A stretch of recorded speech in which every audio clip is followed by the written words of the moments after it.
ಮೈಸೂರು ಬದನೆ ಯೂಸ್ ಮಾಡಿಬಿಟ್ಟು ನೀವು ವಾಂಗಿಬಾತ್ ಮಾಡಿರ್ತೀರಾ, ಆದರೆ ಮೈಸೂರು ಬದನೆ ಯೂಸ್ ಮಾಡಿಬಿಟ್ಟು ಪಲ್ಯ ಹೇಗೆ ಮಾಡೋದು ಅಂತ ಹೇಳ್ಬಿಟ್ಟು ನಾನು ಈ ವಿಡಿಯೋದಲ್ಲಿ ತೋರಿಸ್ತಾ ಇದ್ದೀನಿ.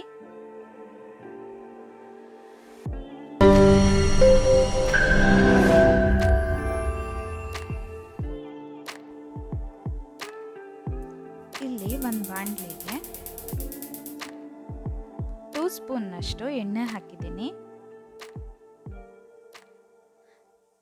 ಅದಕ್ಕೆ 1 ಸ್ಪೂನ್ನಷ್ಟು ಸಾಸಿವೆ,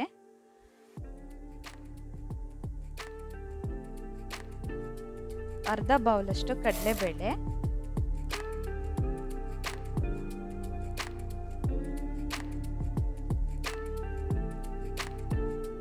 ಕರಿಬೇವು ಸ್ವಲ್ಪ, ಈರುಳ್ಳಿ ಒಂದು ಅರ್ಧ ಬೌಲಷ್ಟು,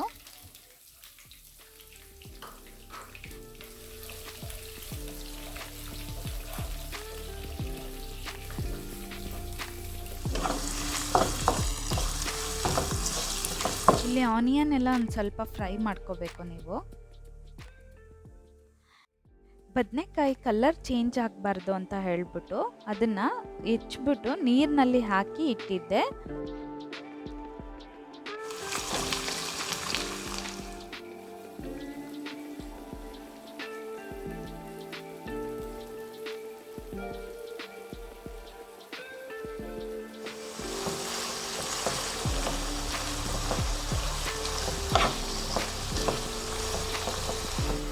ಆಮೇಲೆ ಅದೊಂದು ಸ್ವಲ್ಪ ಬೇಯಬೇಕು ಎಣ್ಣೆನಲ್ಲಿ, ಹಾಗಾಗಿ ಒಂದು ಸ್ವಲ್ಪ ಕ್ಲೋಸ್ ಮಾಡಿ ಇಡಿ.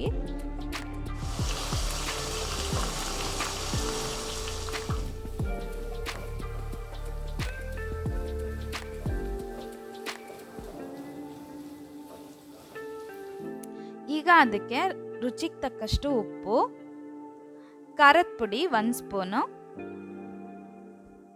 ಸಾಂಬಾರ್ ಪೌಡರ್ 1 ಸ್ಪೂನ್, ಶೇಂಗಾ ಬೀಜದ್ದು ಪೌಡರ್ ಹಾಕ್ತಾ ಇದ್ದೀನಿ, ಕಡಲೆ ಪುಡಿ ಮತ್ತೆ ಕಾಯಿ ತುರಿ 1 ಬಟ್ಲು,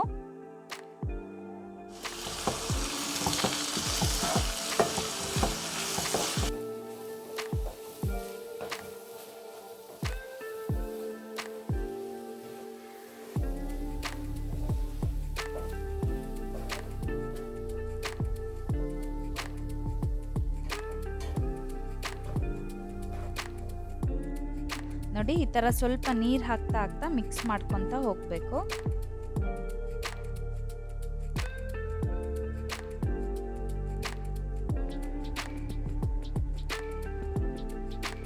ಲಾಸ್ಟಿಗೆ 1 ಸ್ಪೂನ್ನಷ್ಟು ಬೆಲ್ಲ ಹಾಕಿದ್ದೀನಿ.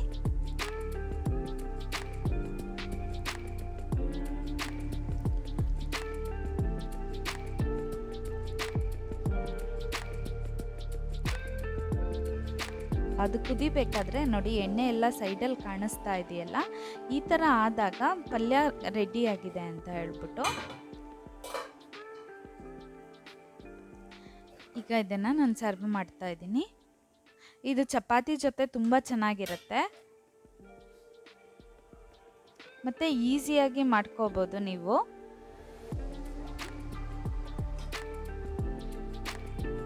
ನೋಡಿ ಬಿಸಿ ಬಿಸಿಯಾಗಿರೋಂಥ ಮೈಸೂರು ಬದನೆಕಾಯಿ ಪಲ್ಯ ರೆಡಿ ಆಗಿದೆ. ಚಪಾತಿ ಜೊತೆ ರೊಟ್ಟಿ ಜೊತೆ ತುಂಬ ಚೆನ್ನಾಗಿರುತ್ತೆ. ನೀವಿನ್ನೂ ನನ್ನ ಚಾನಲ್ನ ಸಬ್ಸ್ಕ್ರೈಬ್ ಆಗಿಲ್ಲ ಅಂದರೆ ಸಬ್ಸ್ಕ್ರೈಬ್ ಆಗಿ, ಪಕ್ಕದಲ್ಲೇ ಇರೋ ಬೆಲ್ ಐಕಾನ್ನ ಕ್ಲಿಕ್ ಮಾಡಿ.